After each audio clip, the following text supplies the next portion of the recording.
Sir વિદ્યાર્થી મિત્રો બધાને જય સ્વામિનારાયણ. હવે આપણે છઠ્ઠા ચેપ્ટરમાં દાખલામાં આપણે આગળ જઈએ, બરાબર? તો જો ચોપડી રાખજો બધા. એમાં છેલ્લે આપણે સ્વાધ્યાય 6.15 એટલે 15માં દાખલો આપણે ગણ્યો. હવે 16મો દાખલો. 16મા દાખલામાં આપણને આકૃતિ આ પ્રમાણે આપેલી છે. આકૃતિ આપણને આ પ્રમાણે આપેલી છે. હવે જોતા જઈએ આકૃતિ. ચલો, આ પહેલો એક રકમ જો પેલા બે એક સરખા બોલ બેરી એકબીજાના સંપર્કમાં રહે તે રીતે ઘર્ષણ રહિત ટેબલની સપાટી પર સ્થિર રાખેલા છે.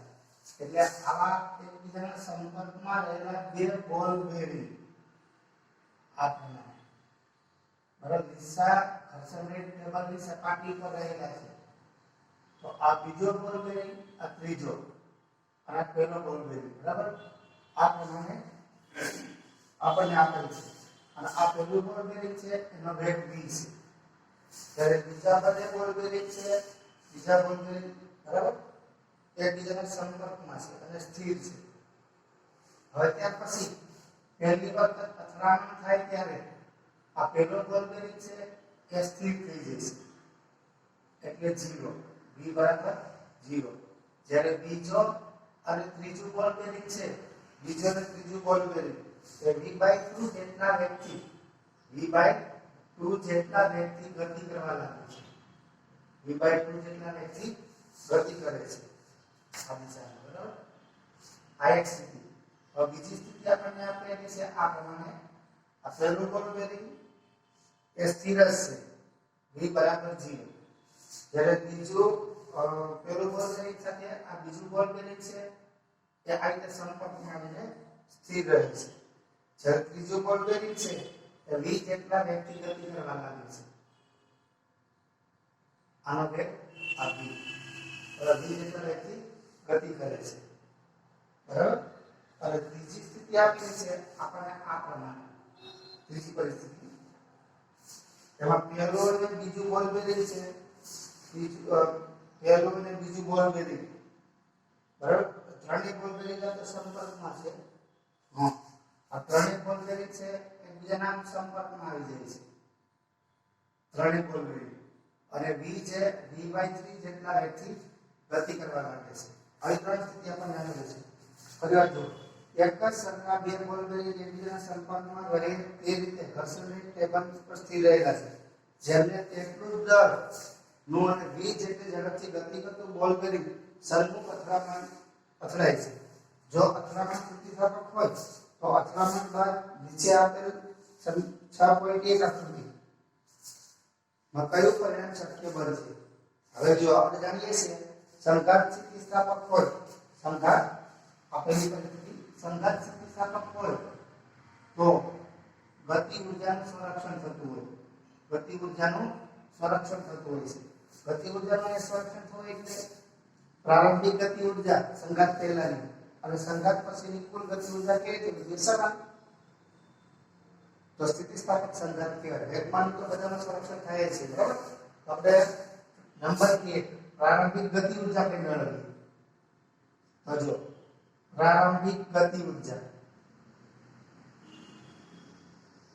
એને આપણે કહીએ છીએ, ચલો પ્રારંભમાં પહેલું બોલ બેરિંગ ગતિ કરે છે એની ગતિ ઊર્જા 1/3 mv². ધારો કે દરેક બોલ બેરિંગ છે એનું દળ આપણે સમાન લઈએ. આપણે ધારો કે દરેક બોલ બેરિંગ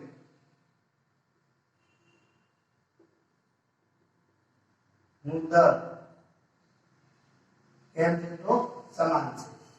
હવે બીજું અને ત્રીજું બોલ બેરિંગ છે એ સ્થિર છે, એની ગતિ ઊર્જા 0 એટલે કુલ ગતિ ઊર્જા પ્રારંભમાં કેટલી મળશે? 1/3 mv². આ પરિણામ નંબર આપણે કહીએ 1. હવે આટલી ગતિ ઊર્જા જેની હશે તેમાં સ્થિતિસ્થાપક સંઘાત શક્ય બનશે. આપણે બાકીની બે પરિસ્થિતિ માટે મેળવીએ.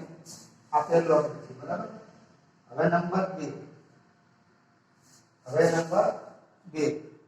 આ તો આ પ્રારંભિક ગતિ ઊર્જા આપણે મેળવી. હવે આપણે સંઘાત બાદ તંત્રની ગતિ ઊર્જા મેળવીએ. આ સંઘાત પહેલાની છે. સંઘાત પહેલા, હવે સંઘાત પછી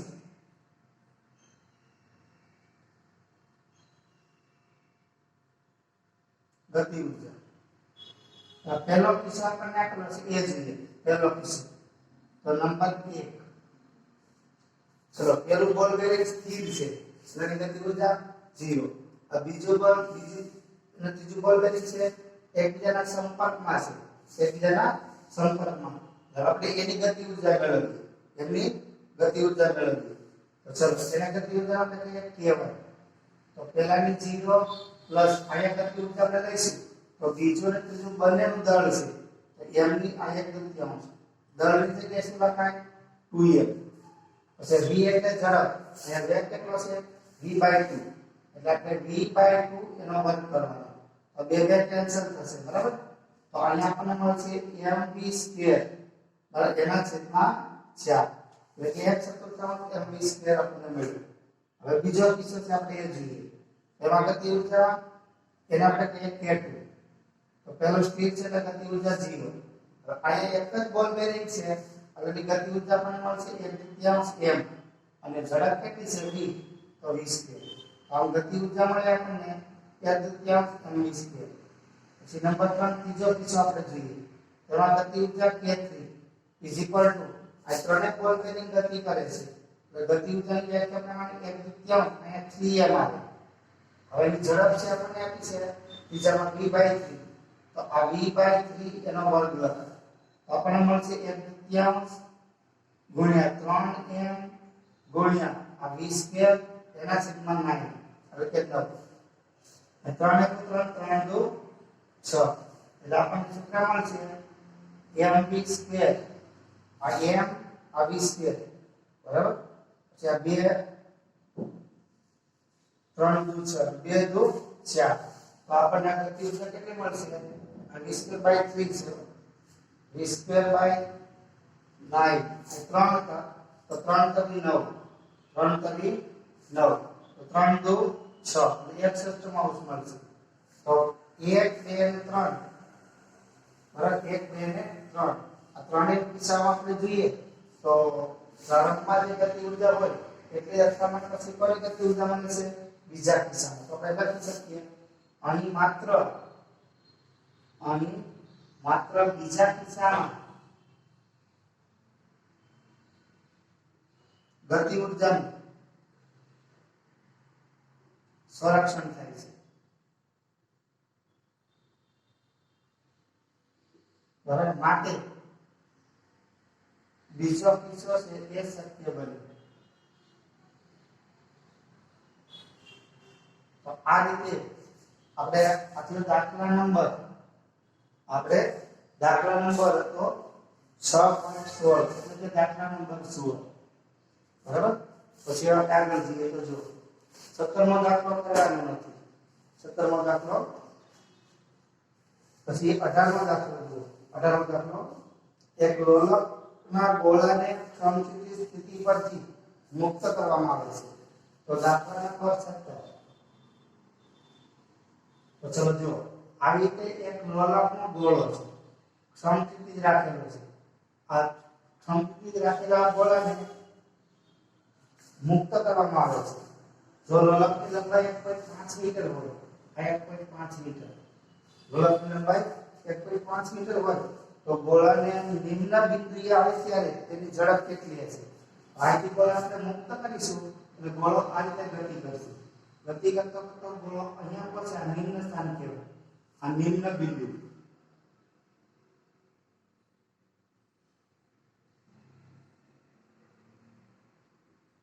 નિમ્ન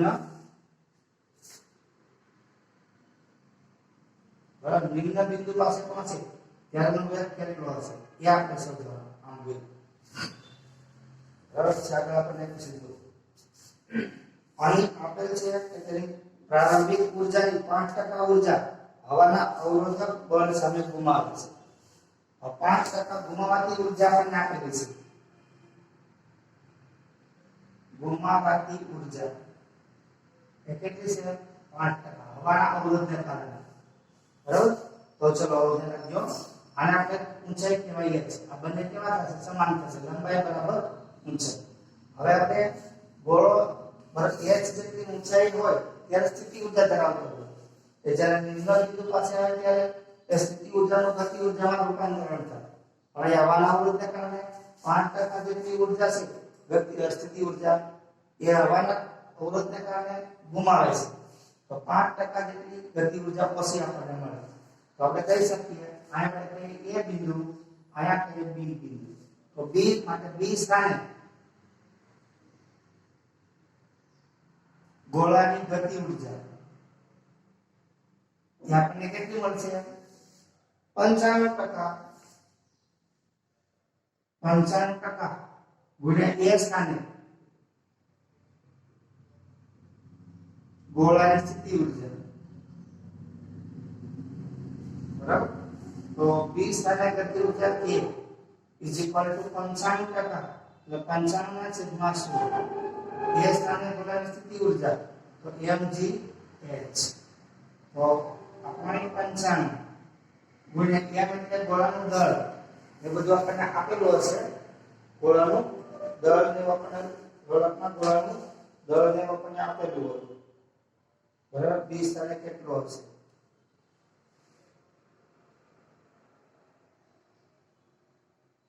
2 કિલોગ્રામ દળ આપેલું છે ગોળકના ગોળાનું દળ 2 કિલોગ્રામ છે m બરાબર 2 કિલોગ્રામ તો ચલો અહીંયા 2 બરાબર આ g બરાબર 9.8 g બરાબર 9.8 अब तो एक ની જરૂર નથી આ ગતિ ઊર્જાનો ઉપયોગ કરીએ ને ગતિ ઊર્જાનો તો અહીંયા આપણે લખી શકીએ 1/3 mv સ્ક્વેર 1/3 mv સ્ક્વેર 55 ના છેદમાં 100 ગુણ્યા mgh ચલો બે બાજુથી m કેન્સલ દળા કરી લેવો ચલો રેડી હવે આમાં કેવા મૂકી દો તો v સ્ક્વેર નું સૂત્ર કેટલા બનાવો તો 2 ગુણ્યા 0.55 ગુણ્યા g 0 મૂલ્ય 9.8 અને h એટલે 1.5 આ બધાનો ગુણાકાર કરજો ચલો બધાનો ગુણાકાર કરશો એટલે આપણને બરાબર ગુણાકાર કરી અને વર્ગ કરી નાખીએ બરાબર એટલે આપણને વર્ગમૂળ મળશે વર્ગમૂળ 5.285 ઝડપ છે ઝડપને એકમ કયો મીટર પર સેકન્ડ અને રાઉન્ડ અપ કરો એટલે 5.3 મીટર પર સેકન્ડ કહેવાય તો ગોળો 20 સ્થાને પહોંચે ત્યારે નિમ્ન સ્થાને પહોંચે ત્યારે આ ગોળાનો વેગ કેટલો મળશે 5.3 મીટર પ્રતિ સેકન્ડ હવે પછી આપણે આગળનો દાખલો જોઈએ તો જો હવે દાખલા નંબર 16 કરવાનો નથી સોરી 17 કરવાનો નથી બરાબર 18 આપણે કરીએ હવે દાખલા નંબર 19 દાખલા નંબર 19 પર કઈ જરૂર નથી હવે જો દાખલા નંબર 19 આપણે જોઈએ ખાલી જરૂર નથી આની તો જો આ દાખલા નંબર 18 તો 19 જો 3000 કિલોગ્રામ દળની એક લારી 25 કિલોગ્રામ રેતીનો કોથળો લઈને ઘર્ષણ રહિત રસ્તા પર 27 કિલોમીટર પ્રતિ કલાકની એક ધારી ઝડપથી ગતિ કરે છે એક ધારી એટલે અચળ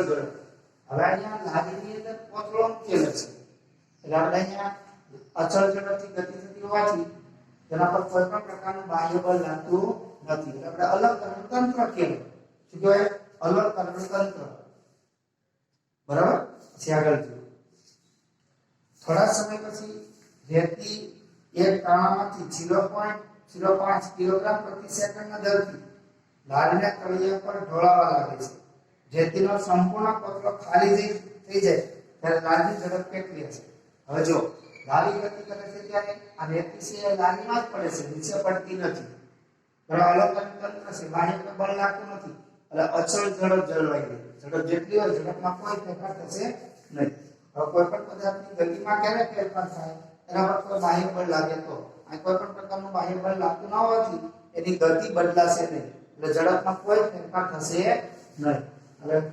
ગાડી જેટલા વેગથી ગતિ કરે છે 27 કિલોમીટર પ્રતિ અવાજની ઝડપથી એટલી ઝડપ એની જળવાઈ રહેશે, એમાં કોઈ ફેરફાર થશે નહીં. હવે ચલો જો દાખલા નંબર 20. 0.5 કિલોગ્રામ દળનો એક પદાર્થ સીધી રેખામાં v બરાબર a x ની 3/4 ઘાતથી જાય છે. તો અહીંયા આપણને એ પદાર્થનું દળ આપેલું છે m બરાબર 0.5 કિલોગ્રામ. 0.5 કિલોગ્રામ એની ઝડપનું સૂત્ર આપેલું છે. આ v બરાબર ઝડપનું સૂત્ર આપેલું છે v બરાબર 2 જો તો ઝડપનું સૂત્ર આપણને આપેલું છે. તો જુઓ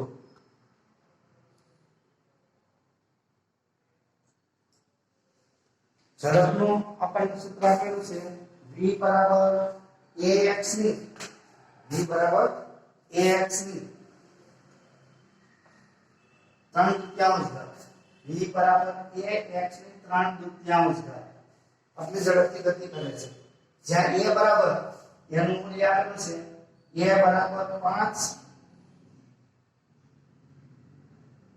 બરાબર મીટરની 1/4 ઘાત માઈનસ અને પ્રતિ સેકન્ડ. તેના x બરાબર 0 થી x બરાબર 0 થી x બરાબર 2 મીટર x બરાબર 2 મીટરના સ્થાનાંતર દરમિયાન પરિણામી બળ વડે કેટલું કાર્ય થશે એ કાર્ય આપણે ગણવાનું છે. તો પરિણામી બળ વડે થયેલું કાર્ય આપણે ગણવાનું છે W. બરાબર. તો ચલો કાર્યની ગણતરી આપણે કરવી હોય તો એ ગતિ ઉર્જામાંથી તો ફેરફાર આપણે ગણવો પડે. ચલો પહેલા આપણે આપ્યું છે વેગ. આ વેગનું સૂત્ર v બરાબર ax ની 3/4 ઘાત. આ સમીકરણ પરથી આપણે કહી શકીએ x બરાબર 0 સ્થાને વેગ એ આપણે v0 કહીએ. બરાબર. તો a આવશે અને અહીં 0 થઈ જશે. બરાબર. એટલે વેગ આપણને કેવો મળશે 0. v0 બરાબર 0. આ 0 ને 3/4 ઘાત એટલે 0 એ પ્રમાણે. બરાબર. હવે x બરાબર 2 મીટરના સ્થાને વેગ એને આપણે vx કહીએ. તો vx બરાબર a બરાબર આ x ની જગ્યાએ શું લખવાનું 2 ની 3/4 આટલો વેગ મળે. હવે અહીંયા ગતિ ઉર્જામાં તો ફેરફાર કાર્ય ઉર્જા પ્રમાણે કાર્ય ઉર્જા પ્રમેય અનુસાર ગતિ ઉર્જામાં તો ફેરફાર એ આપણને શું આપશે કાર્ય W બરાબર ડેલ્ટા k. તો અંતિમ ગતિ ઉર્જા માઈનસ પ્રારંભિક ગતિ ઉર્જા તો 1/2 mv2 માઈનસ પ્રારંભમાં તો વેગ 0 છે એટલે ગતિ ઉર્જા કેવી થશે 0. લખો એટલે લખીએ તો 1/2 mv02 અને અહીંયા આપણે લખીશું x. બરાબર. એટલે બીજી ગતિ ઉર્જા તો કેવી છે પ્રારંભિક 0 તો 1/2 mvx2. તો આમાં કિંમત મૂકી દઈએ. તો ચલો જો આમાં કિંમત મૂકીએ તો 1/2 m એટલે ગોળાનું દળ આપણને પૂછે 0.5 ગુણ્યા vx. vx એટલે આપણે લખ્યું જો a ગુણ્યા 2 ની 3/4 ઘાત. બરાબર. અને આપણે કહી શકીએ 0.5 ગુણ્યા 1/2 0.25 આવશે. કેટલા આવશે 0.25. હવે આના ઉપરથી આપણે ગણતરી કરી શકીએ. બરાબર. એટલે 5/10 પણ કહેવાય. 5/10 1/2 ગુણ્યા 5/10 ગુણ્યા આ એનું મૂલ્ય આપણને આપ્યું છે કેટલું 5. પછી અહીંયા 2 નો ઘન કરીએ એટલે 8 નું વર્ગમૂળ 8 નું વર્ગમૂળ. બરાબર. આ પ્રમાણે લખી શકીએ. આમ તો આનો વર્ગ કરશું આપણે આનો વર્ગ કરીશું 3/4 ઘાત એનો વર્ગ કરવાનો છે આપણે. સોરી લો v0 v બરાબર આપણે આ છે એટલે આ બધાનો વર્ગ આવશે. એટલે અહીંયા 5 નો વર્ગ કેટલો થશે 25. 5 નો વર્ગ 25. હવે અહીંયા કેન્સલ થશે એટલે 8 આવે. બરાબર. 5 1 5 5 2 10 2 4 4 2 8 એટલે 25 2 50 જૂલ. આમ કેટલું કાર્ય થશે 50 જૂલ જેટલું કાર્ય થાય. આપણે અહીંયા દાખલા નંબર 16 17 માં કરવાનું નથી. 18 19 અને 20 અહીંયાથી આપણે કરી બરાબર. હવે આપણે દાખલા નંબર 20, 21, 22 અને 23 ત્રણ દાખલા છે એ આપણે પછી લઈ લઈશું બરાબર. આના પછી લેક્ચરમાં બોલો જય સ્વામિનારાયણ.